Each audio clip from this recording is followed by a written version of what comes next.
Ara yoşav nemay delredi kılmay günürdümü. Tuğrata düş ya. Düş. Sesi düşüp bolyan razı uğra tav bağır. Yukarıda. Yukarıda.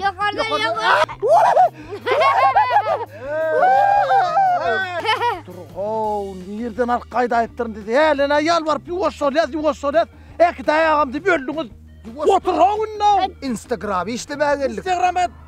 TikTok'a Tuğrat neyme koyuyor? Beni. Hiret mutlama. Mutlama diyen. Oh mutlama beni. Ağam. Ana. Instagram çünkü. Instagram. TikTok'a Yine. dal TikTok'a. Taklam. Beni dur. Beni. Beni bunu mutlama.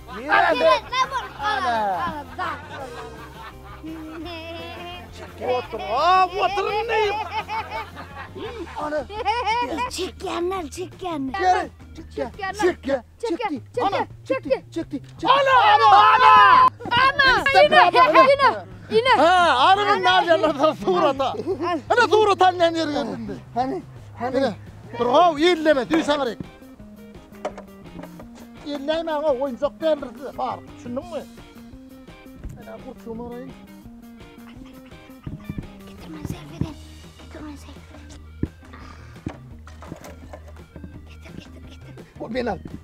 Minal.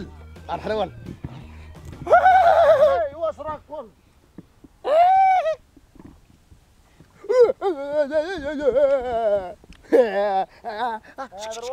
Hedir varım.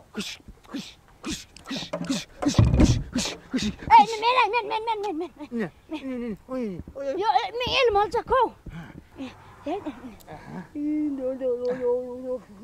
Yedim var ya.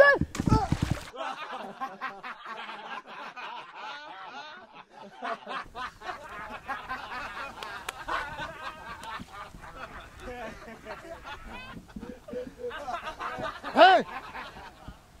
Hamburg diyen. Gitti. Neme o balık. Tuğrata çık gitti. Tuğrata çık gitti.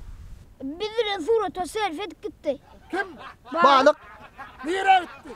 Beylekilere ait bağı. Reklam etmeye gitti beylek balıklarına. Kime reklam etmeye gitti? Beylek balıklara reklam etmeye